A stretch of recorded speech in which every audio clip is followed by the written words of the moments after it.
Hi guys, I'm Amy, an up-and-coming artist, and I'm 26 years old. My story begins in a small Colorado town. I want to start off by talking about my wonderful Aunt Maureen. I had the incredible privilege of having my Aunt Maureen live right next door in a massive Victorian-style mansion. When my parents were at work, I would spend hours with her. She was a free-spirited artist, and those moments with her were magical. Aunt Maureen taught me so many things, from painting to embracing my creative side. Her home was like a treasure trove of art and culture, filled with paintings, sculptures, and books. As we both got older, Aunt Maureen and I became even closer. So when I was getting ready to tie the knot, I knew exactly who I wanted as my maid of honor. She taught me everything I know today, but the greatest gift she gave me was to make me discover my passion for art. Now, Clay, my husband, is the kind of man who makes you believe in soulmates. He was not in the same college as me, but he used to drive down 6 hours every weekend just to see me. And it didn't take long for me to realize that he was the one. He is everything I ever wanted in a partner: caring, supportive, and endlessly patient. Our love story may sound like a fairy tale, but like any relationship, it comes with its share of complexities. And that is where my mother-in-law Jane enters the picture. Jane is a force to be reckoned with. In her professional life, she is a powerhouse, a successful lawyer. On the flip side, she's also a woman who is a real character at family gatherings, and not always in a good way. And let us say, she has a personal vendetta against me. One time, she pulled off a miracle by somehow losing my dog at the park, sending me into full-on panic mode. Other times, she managed to add some real dairy milk to my milkshake, even though she knew I was lactose intolerant. But the most shocking betrayal, she managed to put all my property under my husband's name. Yes, you read it right. It sounds crazy, but that is what happened. It all started with a very upsetting phone call from my mom. "Hey, Mom, it's been a while since we caught up. How's everything on your end?" "Oh, Amy, it is so good to hear your voice. Well, there is something I need to talk to you about, and it is not the easiest news." "Mom, you are starting to worry me. What's going on?" "It is about Aunt Maureen, sweetheart. She passed away recently." "Aunt Maureen? Mom, please, this can't be true." I started crying. "Yes, honey. As much as it pains me to say it, it is the truth." "Oh, Mom, I can't believe it. When did this happen?" "It was just last night, Amy. Maureen had been battling an illness, a heart condition. She had not told a single soul about it. Typical Maureen. She never wanted to trouble anyone. Well, she is at peace now. We're planning your Aunt Maureen's funeral, and we'd really like you to be there." "Of course, Mom. I would not miss it for anything. Aunt Maureen was so important to me, and I want to pay my respects." "That would mean a lot to her, sweetheart. The funeral will be held next weekend at the church she loved so much. Clay and I will be there." I told Clay about Aunt Maureen's passing, and he immediately said he would be there for the funeral. But here is the twist. Jane, his mom, had planned to visit us that week because she took time off work, and it coincided with the funeral. Clay suggested we take her along. Honestly, I was not too thrilled about it. Jane and I had our differences, and I was not sure how she would act at such an emotional event. Still, I reluctantly agreed, hoping she would be at her best behavior.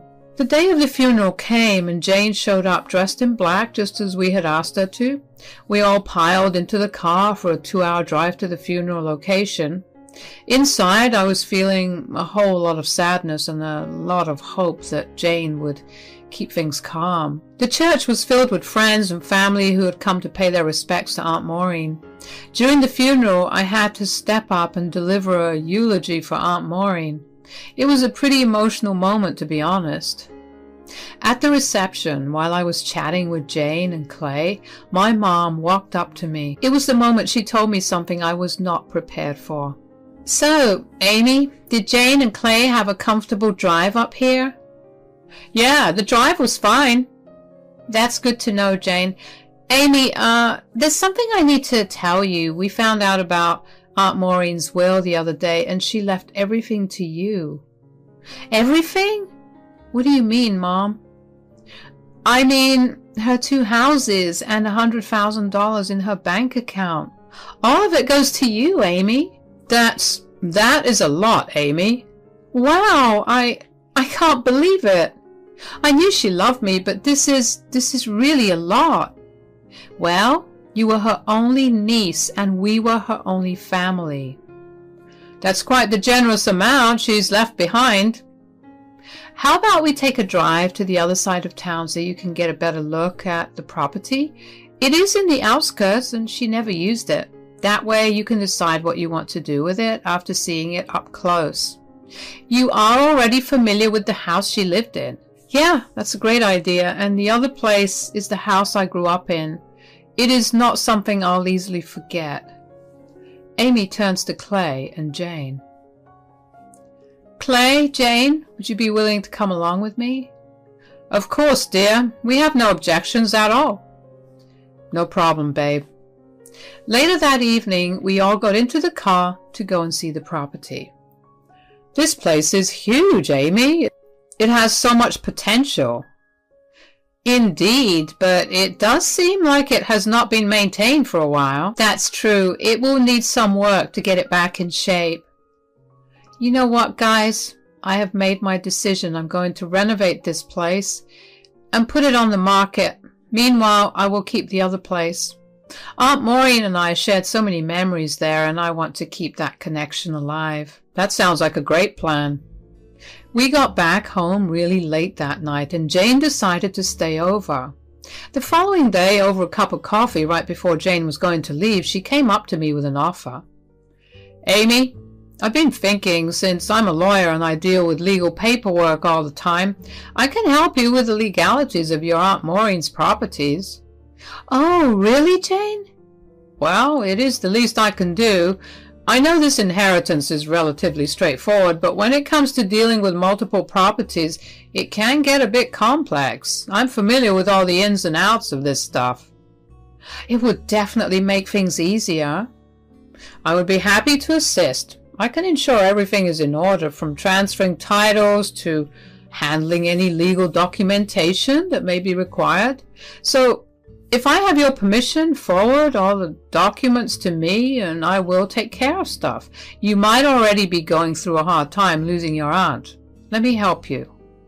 "Thank you, Jane. That takes a weight off my shoulders." Jane had pulled some pretty silly tricks on me in the past, but I couldn't deny that she was a damn good lawyer. So, after some thought, I decided to take her up on her offer to handle the paperwork.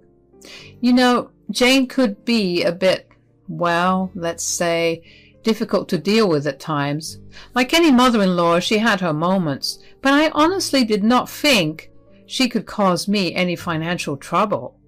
I mean, we were talking about legal stuff here, not meddling in my personal life, right? It was one of those situations where you weigh the benefits against the potential headaches, and let us face it, dealing with multiple properties and legalities can be a real headache. So I figured, why not let Jane put her legal expertise to good use? It might actually save me from a few migraines down the road. So in the span of just a couple of weeks while I was busy with my little art projects at home, Jane completely took over. She had me sign what felt like 1,000,000 documents. She explained each one, making it all sound so straightforward. I trusted her. After all, she was a lawyer, and I thought she had my best interests at heart. Then came the day when I checked my bank account, and there it was. A total of $100,000, Aunt Maureen's generous gift. It was a life-changing amount, and I could not help but feel a rush of gratitude. I had plans for that money, renovations on Aunt Maureen's old house, preserving her memory, and maybe even some financial security for the future.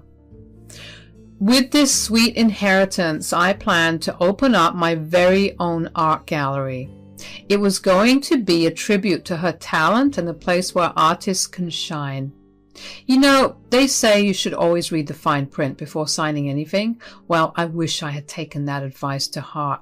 You see, when Jane had me sign all those documents, I just assumed they were routine legal stuff and I trusted her implicitly.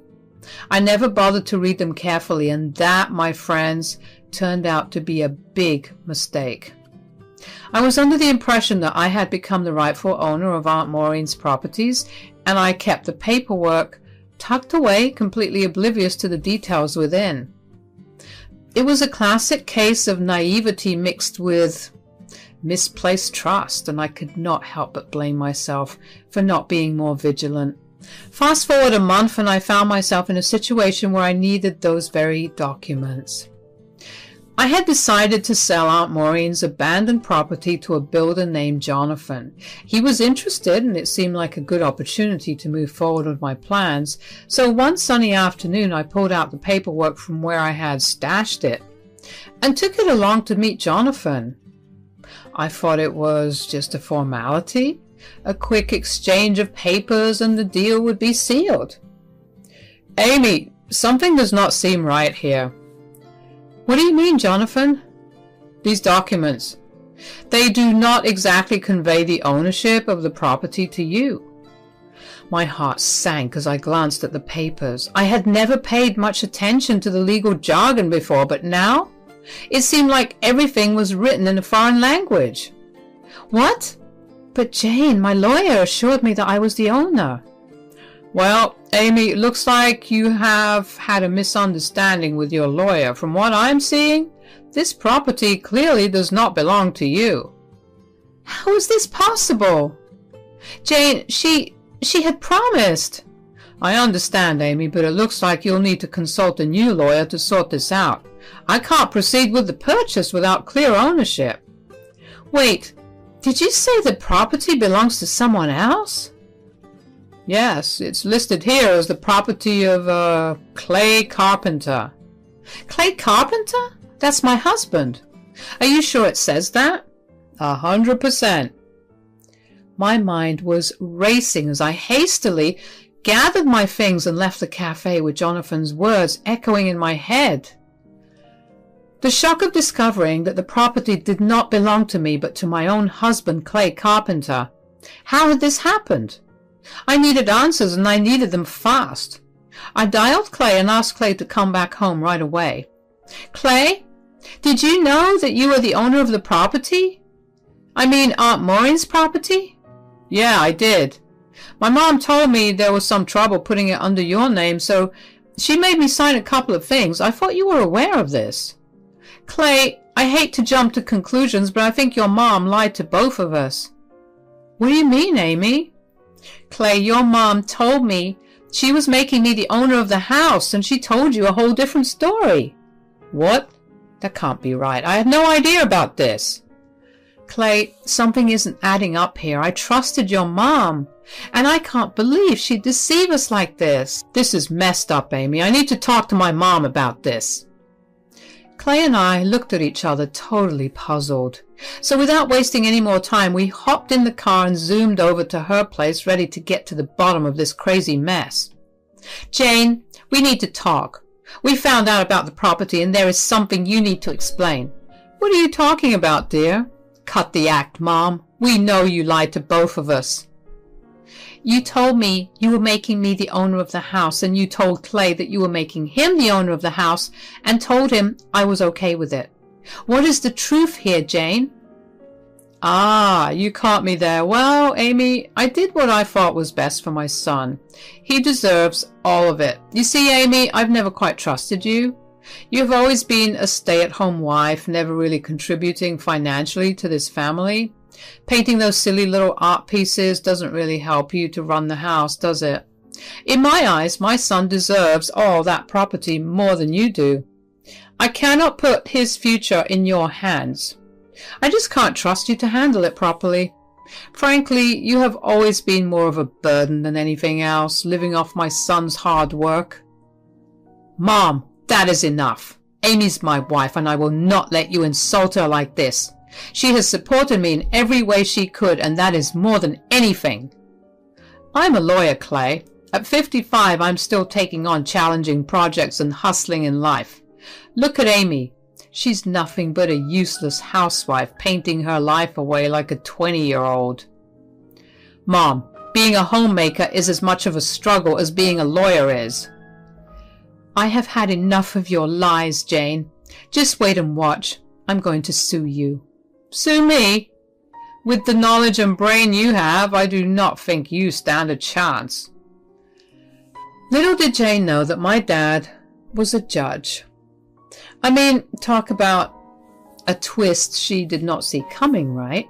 I had grown up in a family where justice and fairness were like our family mottos, so of course I was ready to fight for what was rightfully mine.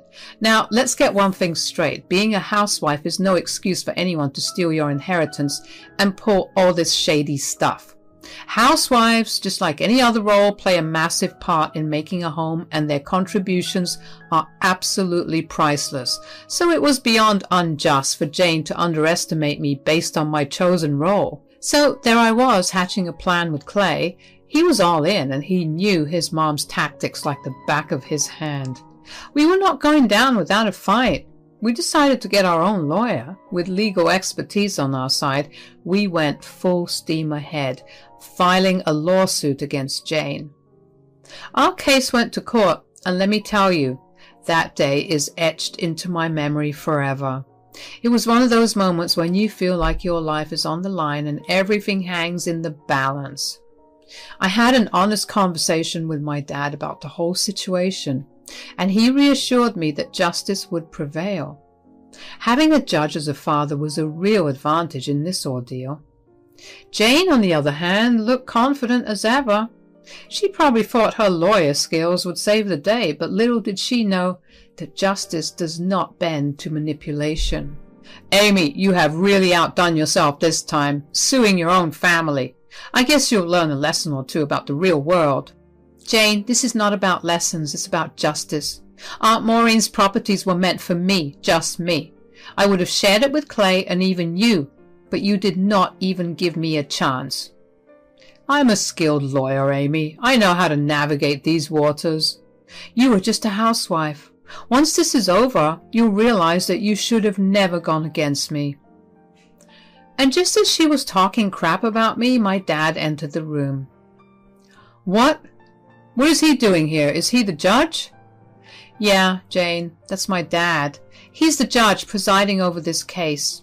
You should have known. Why didn't you tell me earlier? This changes everything. I didn't want you to feel intimidated.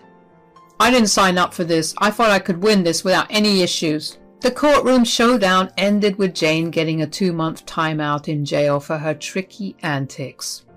Those were the most tension-free months we had in a long time.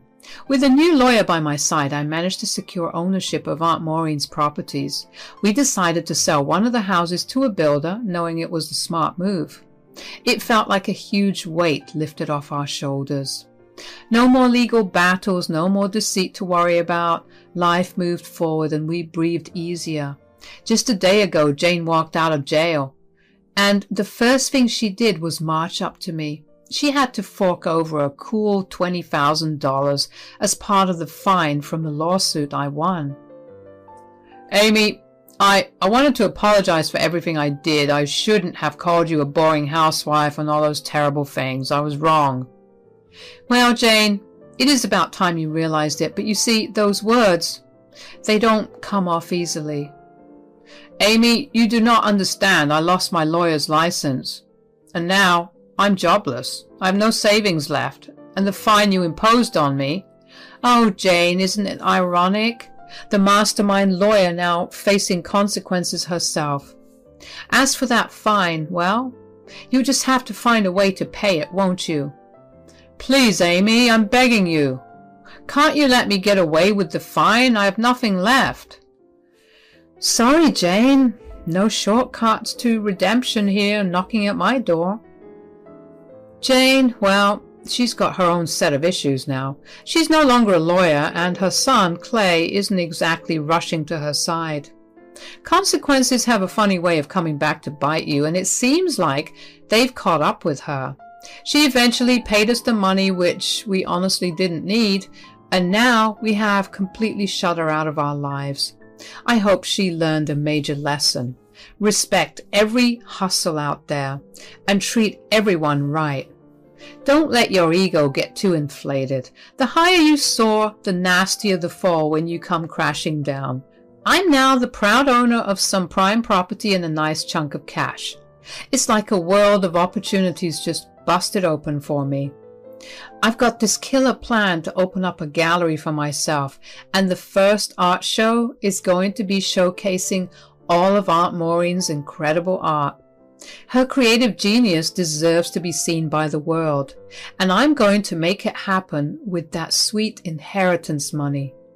Art lovers, get ready to be wowed.